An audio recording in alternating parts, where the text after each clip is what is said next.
We take warmth for granted. A switch, a flame, a system that never fails until it does. When the grid collapses, fuel runs out and the temperature keeps falling. Fire stops being an option. And in that moment, the real test begins. Most people don't realize that cold kills faster than hunger or thirst. But if you can't make heat, you can still keep it. And those who know how don't just endure winter, they outlast the crisis. Cold isn't just a season. It's one of the oldest and most effective forces used against human survival. Throughout history, armies have weaponized winter, governments have crumbled under energy shortages, and cities have descended into chaos when heat failed. And it doesn't take a global war for it to happen again. A cyber attack on the grid, a fuel disruption, or a prolonged winter storm is enough to turn any modern home into an icebox in less than 48 hours. Most Americans aren't ready for that scenario. They prepare for food shortages and supply chain breakdowns, but few think about how quickly hypothermia can set in, how decisively it can strip away strength, and how impossible decision-making becomes when your body starts shutting down. In this video, we'll break down the science of heat loss and the practical methods to stop it. We'll show how to turn your home into a passive thermal shelter, how to use layering and movement to keep your body generating warmth, and how to stay functional when the temperature outside becomes lethal. Because this isn't just about comfort, it's about preserving the one resource you cannot live without: heat. And if you want clear strategic analysis like this without the hype, before we talk about survival tactics, we need to understand what we're actually fighting and why stopping heat loss is more important than producing heat in the first place. Most people think staying warm is about adding heat, more layers, more fuel, more fire. But the real battle is not about generating warmth. It's about keeping what you already have from escaping. And to do that, you need to understand the three ways your body loses heat: conduction, convection, and radiation. Conduction is direct transfer. It happens when your body touches something colder than itself, the ground, metal, concrete, and your heat flows into it. Think of it like pouring water into a sponge. It drains away fast. Convection is heat loss through moving air or water. Wind strips warmth from your skin faster than still air, and wet clothing accelerates that loss even more. That's why hypothermia sets in much faster in windy, wet conditions than in cold, dry ones. Radiation is the constant release of heat from your body into the surrounding environment, even without contact. It's like the glow from a cooling ember, invisible but steady. Together, these three mechanisms work against you every second you're exposed to the cold. Left unchecked, they pull warmth out of your body faster than you can replace it. And once your core temperature drops just a few degrees, your muscles weaken, your judgment falters, and your body's ability to keep itself alive starts to fail. That's why every survival plan, whether in a blackout, a storm, or an outdoor emergency, must begin here. Because if you don't understand how heat escapes, every other strategy is just guesswork. In a moment, we'll see how to turn that knowledge into practical defenses, starting with the space you rely on most, your home. Now that you understand how heat escapes, the first and most important battleground is inside your home. Because when the grid goes down and the furnace falls silent, every room stops being a comfort zone and starts leaking warmth like a punctured tank. Your mission is simple but strategic. Shrink the space you need to heat, slow down the air that steals your warmth, and trap as much radiant energy as possible inside. The first move is choosing your stronghold. Pick one small interior room, a compact bedroom, a walk-in closet, even a bathroom, where walls share heat with adjacent spaces and windows are minimal. Why? Because in a smaller volume, every degree you generate matters more, and even your own body becomes part of the heating system. Once you've chosen it, seal it like a winter survival tent. Roll towels into door gaps to block drafts, press blankets or plastic sheeting tightly over windows, and close every other door in the house to keep warm air from drifting away.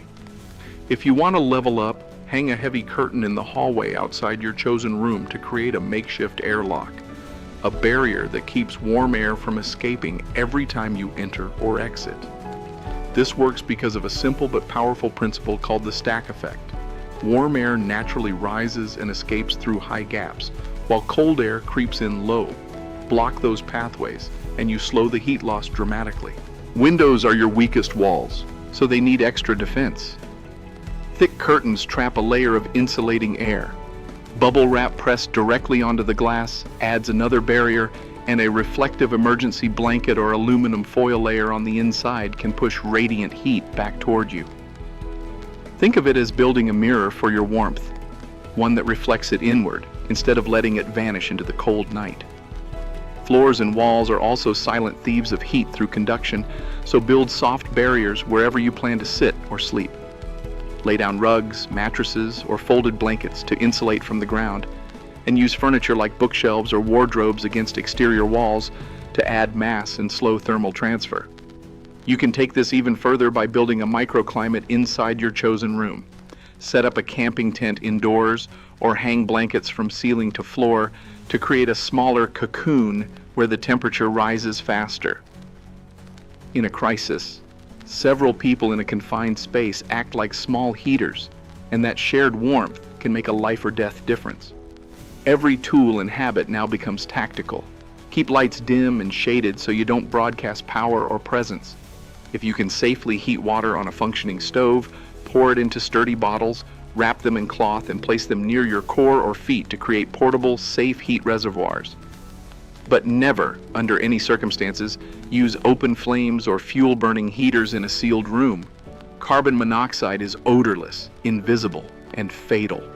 Support the system from within. Fuel your internal furnace with frequent high-calorie snacks. Keep your base layers dry, and rotate clothing if it gets damp. Moist fabric robs heat from your skin faster than cold air ever could. And think like a strategist. Open curtains briefly when the sun hits the windows to harvest free solar heat, then seal everything again before it escapes. Ventilate the space just long enough to release humidity before resealing. These details may feel small, but together they transform a freezing house into a self-sustaining thermal refuge. And while this works when you're home, the real challenge begins when you're not. Because if the blackout catches you in a car or on the move, the battlefield changes completely, even if the physics stays the same. The same laws of physics that shape how you defend your home still apply the moment you step outside, but once you're in the open, the environment stops forgiving mistakes. If a blackout catches you on the road or circumstances force you to evacuate, your mission shifts from building a shelter to transforming whatever space you have into a controlled thermal zone. Your vehicle isn't just transportation anymore. It's potentially your most effective survival capsule if you know how to use it. Think of the cabin as the warm room you built back home. Stay inside whenever possible because exposure to wind multiplies convection, stripping heat from your body at a dangerous rate. Block any draft you feel with spare clothing, floor mats, or pieces of fabric pressed into gaps around doors and vents. Use the floor instead of the seats for rest or sleep, because warm air tends to collect lower down. And remember, proximity is power. Huddle close with others if you're not alone, because shared body heat can raise the cabin temperature several degrees even in sub-zero conditions. If you need to run the engine for heat, do it strategically. 10 to 15 minutes every hour is usually enough to maintain a safe temperature. But always check that the exhaust pipe is free of snow or debris before starting the car. Carbon monoxide is odorless and invisible, but it kills fast, and idling in an enclosed space is a deadly mistake. If you're stranded, signal for help by tying a bright cloth to the antenna or door handle, and resist the instinct to walk away unless rescue is clearly within sight. A vehicle is much easier to find than a single person on foot, and abandoning it too soon is one of the most common fatal errors in winter emergencies. Preparation turns this from a desperate situation into a manageable one. Every vehicle should carry a winter survival kit, thermal blankets, spare gloves and hats, water stored in insulated containers, calorie-dense food, a flashlight with extra batteries, and a small shovel. Chemical hand warmers are light, cheap, and critical for protecting extremities, the parts of your body that lose heat first and fastest. Surviving outside a vehicle is harder, but not impossible if you know how to work with the environment instead of against it. The ground is your biggest enemy because it conducts heat away from you relentlessly. So always place an insulating barrier between yourself and the earth. Clothing, leaves, branches, even a backpack.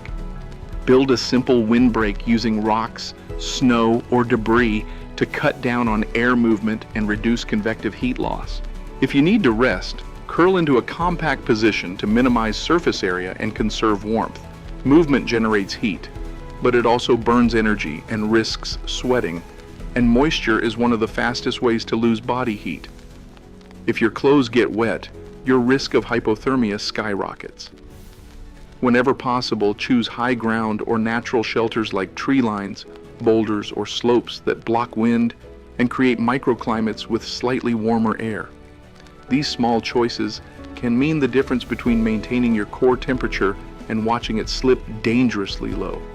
And remember this, outside, the cold is not actively attacking you. It's waiting for you to make a mistake. Every careless move, every drop of sweat, every unnecessary step gives it an opening. Your mission is to deny it those chances. In the next part, we'll focus on the most powerful heat source you will ever have, the one built into your own body, and how to turn it into an active defense against the cold. All the shelters, insulation, and gear in the world mean little if you fail to control the most powerful heater you already own, your own body. Everything you've done so far to stop heat loss becomes exponentially more effective when your internal furnace is running at peak efficiency. And understanding how to do that can make the difference between enduring a long winter night and becoming another statistic. The first step is mastering clothing. Not just wearing more of it, but using it strategically. Most people believe fabric itself keeps them warm, but in reality, what protects you is the air trapped between layers. That's why proper layering is one of the most powerful survival tools you have. Start with a base layer that wicks moisture away from your skin. Synthetic materials or merino wool are ideal because they pull sweat outward instead of holding it close. On top of that, add an insulating layer like fleece or down to trap warm air near your body. Finally, seal it all with an outer shell that blocks wind and water, stopping convection and keeping external moisture from soaking through. Skip one of these layers and the system collapses. Too little insulation and you lose heat. A poor base layer and evaporating sweat cools you rapidly. No outer shell and wind will strip warmth from your body no matter how many layers you wear. But insulation is only part of the equation. Movement is another powerful tool and a dangerous one if mismanaged. Physical activity generates heat, but too much movement causes sweat, and evaporation pulls heat away faster than you can produce it. The goal is controlled effort, enough to warm muscles and keep blood circulating, not enough to soak your clothes. If you feel sweat forming, slow your pace or remove a layer before it builds up. Even your breathing affects heat retention. Rapid, shallow breaths lose warmth through moisture and airflow, while slow, deep breathing conserves it. The way you rest matters too. Curling into a compact fetal position reduces surface area and slows heat loss, while lying directly on the ground accelerates conduction and drains your warmth. Always create a barrier, even spare clothes or a folded jacket, between yourself and the ground. Fuel is another overlooked part of the equation. Your body needs energy to create heat, and regular high-calorie food is like wood for a fire. Small, frequent meals keep that fire burning steadily. Hydration is just as crucial. Dehydration reduces circulation, slows metabolism, and weakens your heat production. A well-fed, well-hydrated body runs hotter and lasts longer. Think of yourself as a thermal engine. The right layers, the right pace, the right fuel, and the right recovery all keep that engine burning clean and strong. And when your body's heat production is optimized, every other tactic you've learned, from insulation to shelter, multiplies in effectiveness. But even with a perfectly tuned body, one final factor still decides whether you endure the cold or fall victim to it: the state of your mind. Because in a freezing crisis, the wrong decision can kill you long before the temperature does. Even if your body is well protected and producing heat efficiently, survival in the cold can still fail for one simple reason: your mind. The cold doesn't just drain your strength, it slowly rewires how you think, how you make decisions, and how much you care about making them at all. This is why many cold-related deaths don't happen because the environment overwhelms the body, but because the brain makes a fatal mistake. The first and most dangerous symptom is apathy. As your core temperature drops, even slightly, your body begins to conserve energy by prioritizing essential functions. That often means a drop in motivation, slower thinking, and a powerful urge to stop moving, stop problem solving, or even lie down and rest. It feels harmless, but it's one of the earliest signs of hypothermia and one of the deadliest. Confusion follows close behind. Cold impairs cognitive function, making it harder to assess risk, remember basic steps, or notice changing conditions. Tasks you could easily perform in normal circumstances, tying knots, lighting a stove, navigating a trail, can become clumsy or impossible. The key to countering this mental decline is awareness and active intervention. Recognize early warning signs like slowed speech, fumbling hands, or irrational decisions. If you or someone with you starts to show them, act immediately. Increase movement to boost circulation, consume calories to fuel the brain, and get to shelter or insulation fast. Another vital element is routine. Pre-planned checklists and mental rehearsals can anchor your actions when your judgment starts to falter. Pilots, mountaineers, and special forces all use this method. When the environment overwhelms the mind, pre-programmed decisions take over. The environment may be chaotic, but your plan remains stable. Staying mentally active is just as important as staying physically active. Talking out loud, reviewing your next steps, or even setting small time-based tasks keeps your brain engaged and less likely to slip into hypothermic apathy. And never underestimate the psychological dimension of hope. A clear goal, reaching a shelter, checking on someone, completing a countdown, gives your mind a direction to follow, even when clarity fades. The cold is patient. It doesn't break you suddenly. It erodes your ability to resist one small decision at a time. Your best defense is to train the mind to recognize that erosion before it goes too far. Because in a survival situation, the right choice made at the right moment can matter more than any piece of gear. In the final part of this analysis, we'll shift from immediate response to preparation, what you should do now while conditions are calm, to make sure you're ready when the cold comes for real. Mental strength can save your life in the moment, but the smartest survival decisions are made long before the temperature drops. Preparation is not just about collecting gear, it's about designing systems, small, deliberate choices that turn chaos into a sequence you can manage. The most effective defenses against the cold are built in advance, when you still have time, energy, and clarity to plan. Start with a winter survival kit and treat it as essential, not optional. At home, this means having layers of backup insulation ready. Heavy curtains, rolls of plastic sheeting, duct tape, and spare blankets. None of these require large investments, but together they can turn a drafty room into a thermal barrier in minutes. Keep a supply of chemical hand and body warmers. They're lightweight, cheap, and store for years. Store high-calorie, non-perishable food that fuels your body's heat production, and plenty of water, because dehydration accelerates hypothermia.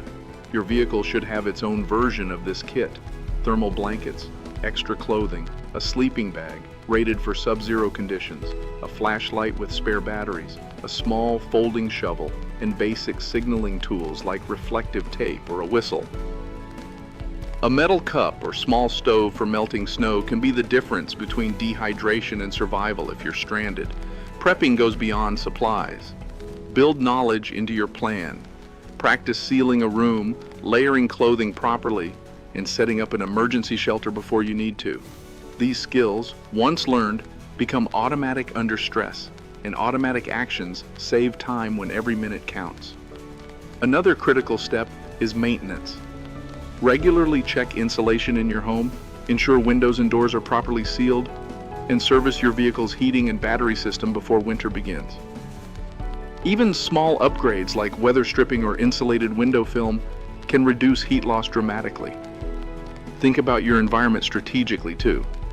Identify safe fallback locations if your home becomes uninhabitable. Map routes to friends, family, or shelters, and plan how you would transport supplies quickly in freezing conditions. Preparation is not paranoia, it's removing variables from an uncertain future. And the more variables you eliminate now, the more control you have when the unexpected happens. Every piece of gear, every skill, every plan you make before the crisis multiplies your chances of surviving it. And when the cold finally arrives, that work will mean the difference between reacting desperately and acting deliberately. In the final part of this video, we'll bring everything together and show why mastering heat isn't just about surviving winter, it's about mastering one of the most powerful forces on Earth. Fire has kept humanity alive for thousands of years, but knowledge is what allowed us to endure when fire wasn't an option. In a world where a single cyber attack can collapse a power grid, where geopolitical conflicts can choke fuel supply lines, and where extreme weather events are becoming both more frequent and more severe, the question isn't whether winter will come, it's whether we're ready when it does. Modern society is built on the illusion that warmth is guaranteed. We heat entire buildings with a switch, cross frozen landscapes in climate-controlled vehicles, and rarely think about how fragile those systems really are. Yet history shows us how quickly that comfort can vanish. Cities that seemed untouchable have fallen into darkness after a grid failure. Wars have been won or lost, not by armies, but by weather. And every year, lives are lost in wealthy nations not because resources were lacking, but because knowledge was. The lesson is simple. In an age where infrastructure can be weaponized and climate itself is unpredictable, heat becomes more than a matter of comfort. It's a strategic asset. The most powerful warmth is not the fire you light in a crisis, but the heat you never let escape in the first place. If you understand how to hold on to it, through preparation, discipline, and strategy, you turn one of nature's oldest threats into something you can manage, even outsmart. And that is what real resilience looks like. And if knowledge is the real shield against the cold, then preparation starts now, long before the first snow falls or the lights go out. So tell us, what's the first step you would take today to prepare for a winter blackout? Share it in the comments, because your idea might be the one that helps someone else survive when the cold comes for real.